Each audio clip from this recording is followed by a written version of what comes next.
So after all the waiting, all the hints and all that would be clues, tradition ran out the winner in the royal baby name stakes.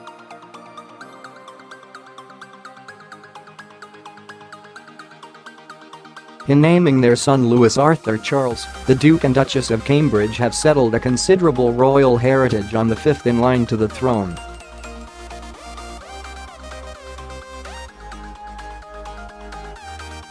And in choosing to give the infant prince a name that their eldest son George has as one of his middle names already, William and Kate have stuck firmly to the conventions of an eccentric royal parlour game.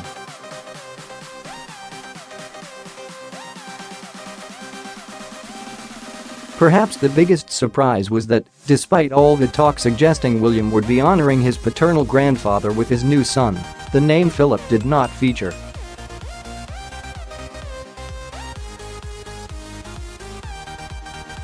What we can be sure of is that both he and Kate really do like the three names they have chosen.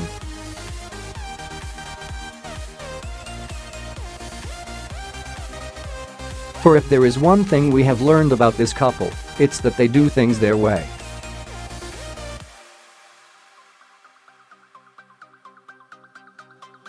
No one will be more moved by the choice of names than the Prince of Wales.His grandson will not only carry Charles as one of his middle names, but in choosing Lewis, Prince William is honouring the memory of his father's beloved great-uncle, Earl Mountbatten of Burma.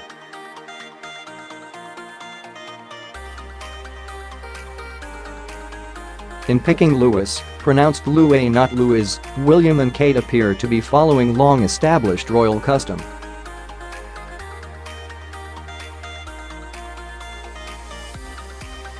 William himself has Lewis as a middle name, as does Prince Edward.But, while Lewis has a dashing and romantic ring to it. Feelings towards Lord Mountbatten from within the royal family were mixed to say the least.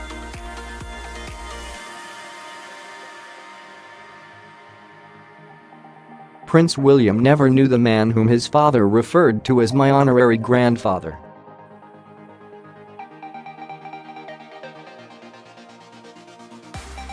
He was murdered in 1979, 3 years before the prince's birth, but William was brought up knowing the legend of his life and of his violent death at the hands of the IRA.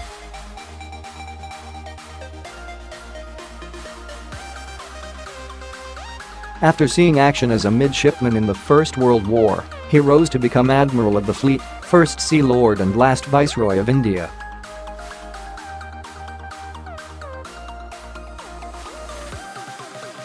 And by the most judicious of marriages, he acquired the finances to support himself in a manner appropriate to his position.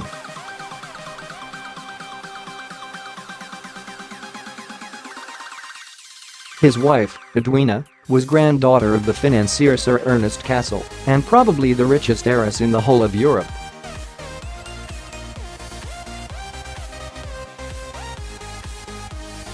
His aggrandizement did not stop there. In 1947, he married off his nephew Philip to Princess Elizabeth, now our Queen, and had it not been for the last-minute intervention of Sir Winston Churchill, who vetoed the very suggestion, we would now be ruled not by the House of Windsor, but by the House of Mountbatten.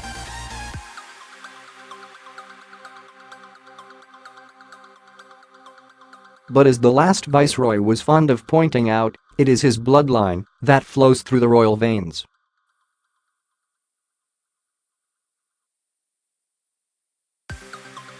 His ambitions were blown to shreds by an IRA bomb on August 27, 1979. He was on holiday in Ireland with his family, and they had gone out to collect lobster pots.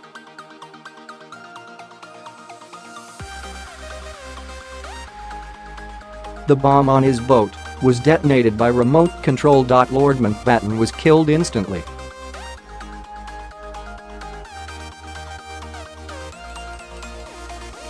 Also killed in the explosion was his 14-year-old grandson, Nicholas.The boy's twin brother, Timothy, lost the sight in one night.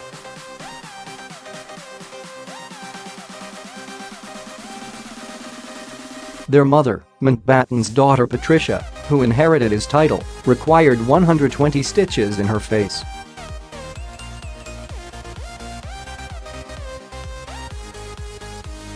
Patricia's mother-in-law, the Dowager Lady Brabourne, died of her injuries the following day.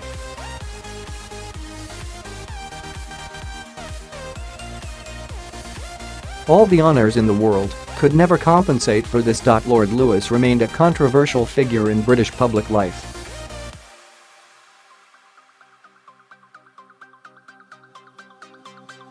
In the 60s and 70s he was implicated in alleged military plots to overthrow former Labour Prime Minister Harold Wilson.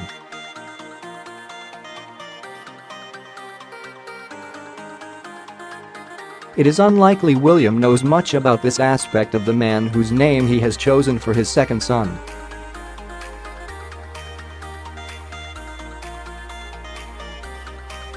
Or that Mountbatten's wife was a voracious sexual adventuress who was said to have had an affair with India's first Prime Minister, Jawaharlal Nehru.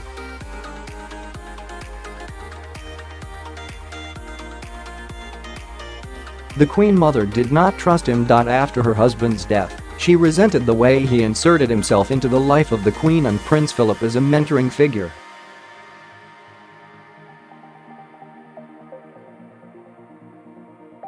It is ironic that the two pivotal influences in Prince Charles's life, Mountbatten and the Queen Mother, did not get along.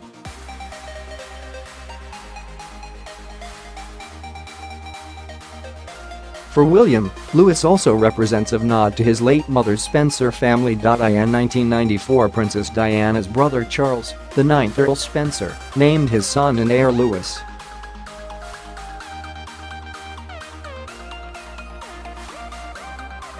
The choice of the new prince's second name, Arthur, is even more traditionally royal.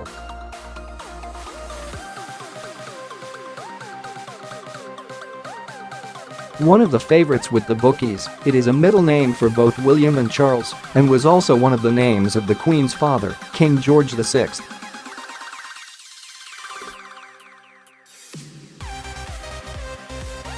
It was the first name of one of Queen Victoria's sons, the Duke of Connaught, an archetypal and obscure minor royal who served as an army officer for decades before ending up as Governor-General of Canada.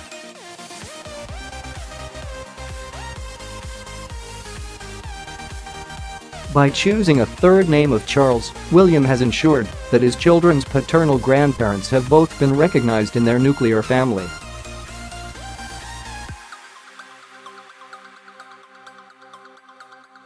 Three-year-old Princess Charlotte has Diana as a middle name. The names are a very charming choice, but there is a very English-ness to them, says historian Robert Lacey.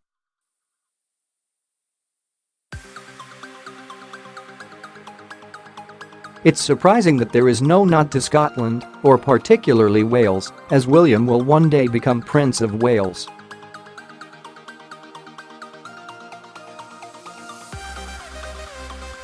Perhaps most intriguing of all is the merry-go-round of names that feature. Lew-is shares two names with grandfather Charles, one with his father, one with his uncle Harry, one with his great-uncle Edward, and even one with his royal cousin David, Earl of Snowdon.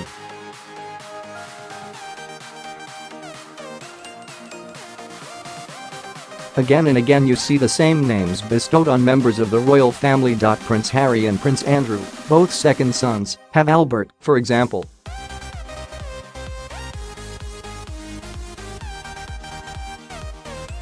There is one other question concerning the new prince, of course. The names of George and Charlotte were publicized within 2 days of their birth in 2013 and 2015 respectively.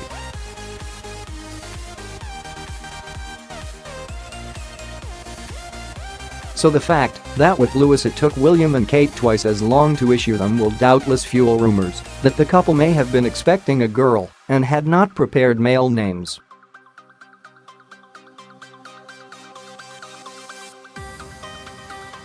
Charles still hasn't seen the newborn prince because he has a difficult relationship with William. Usually his arrival at Berkeley, his grandmother's home on the Balmoral estate, which he has stylishly updated, is a moment of lip-smacking anticipation.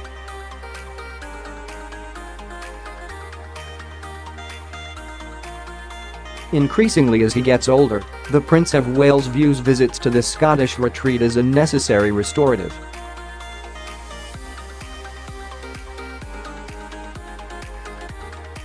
But yesterday it was difficult not to have a flicker of sympathy for Charles as he waited anxiously at his bolt hole for an opportunity to see his newborn grandson.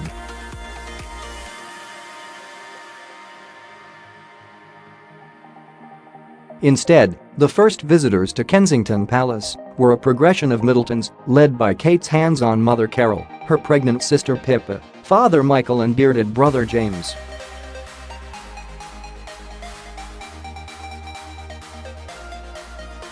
Even Fergie's daughter Princess Eugenie turned up to welcome the arrival of her first cousin once removed.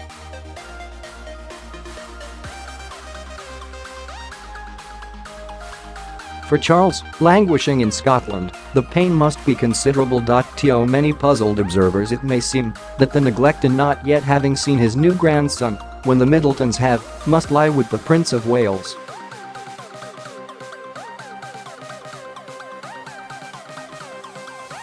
But is that the case? On Wednesday, he understandably had to put duty first, traveling to northern France for the dawn ceremony marking Anzac Day and the centenary of the Second Battle of Villers-Bretonneux.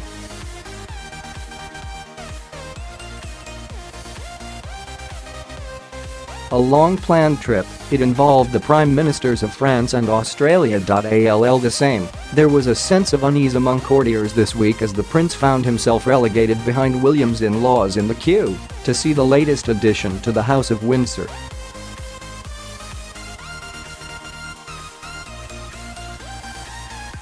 Despite the fact no other senior royals have called in to see the baby, the prince's absence shines an uncomfortable light on the tricky and perplexing relationship between father and son.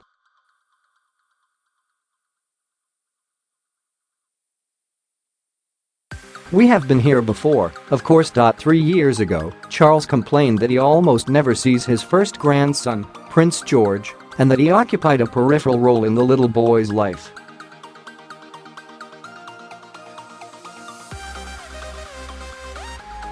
The dismay at seeing less than he expected of his first grandson was amplified because he hoped to become a mentor to the future king.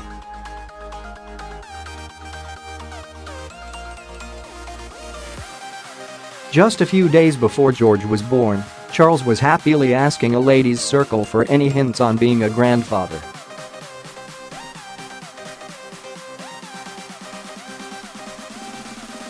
The anticipation was clear, and it was obvious to those ladies that Charles was determined to be the attentive and loving grandfather he never knew himself.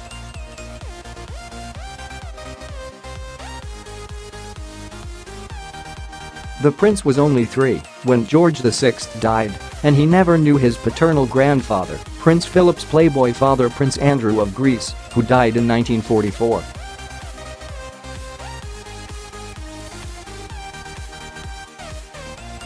It is not difficult to see how this sparked his desire to be involved in the development of young George, particularly as Charles feels they have a special connection.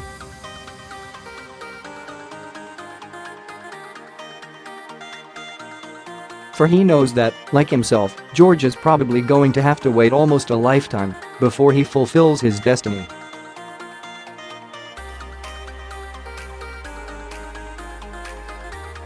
But from the outset, according to insiders, William's attitude was somewhat different.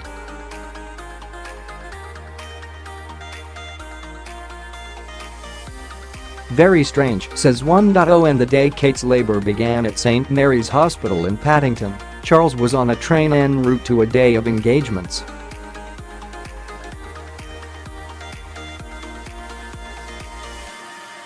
He had offered to cancel his duties, but was assured it was not necessary because William did not want visitors to come to the hospital immediately, fearing they would be disruptive.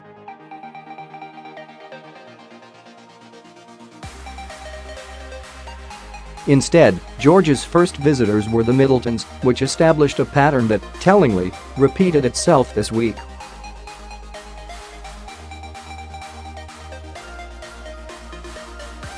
When Kate's due date with Princess Charlotte emerged, the same instruction not to visit and not to cancel engagements followed.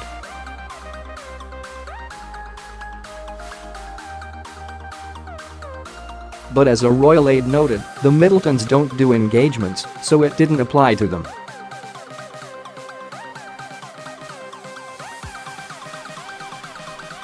In the event, Charlotte was born at the weekend and Kate quickly went home to Kensington Palace.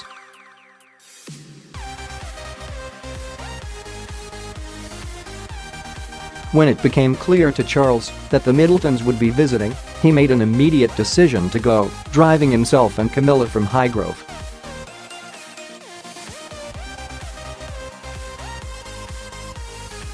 According to a friend, he felt it would look awful if he didn't visit his new granddaughter at the same time as the Middletons.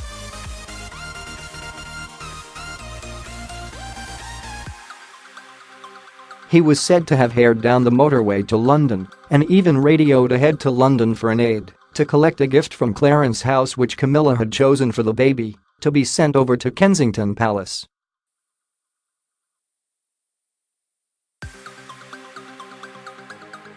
In the event, Granny Carol and Grandpa Charles arrived at the palace almost at the same time.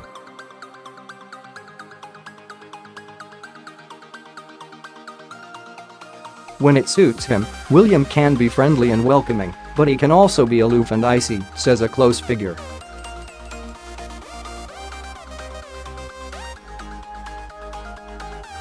With his father, he can be cordial or effusive, especially if he wants more money, as he did for work on Anmer Hall, his house in Norfolk.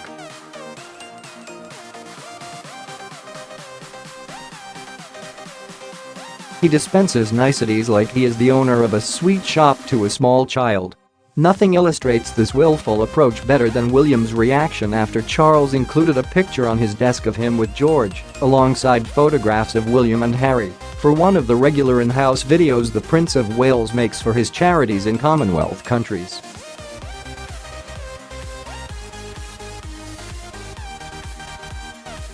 William complained bitterly, even though the picture was one that had been issued publicly.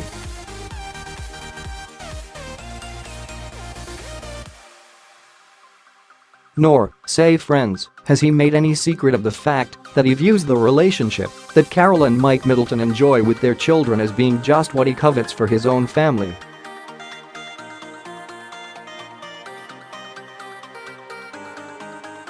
It doesn't take a genius to work out that he doesn't think he has had that kind of relationship with his father.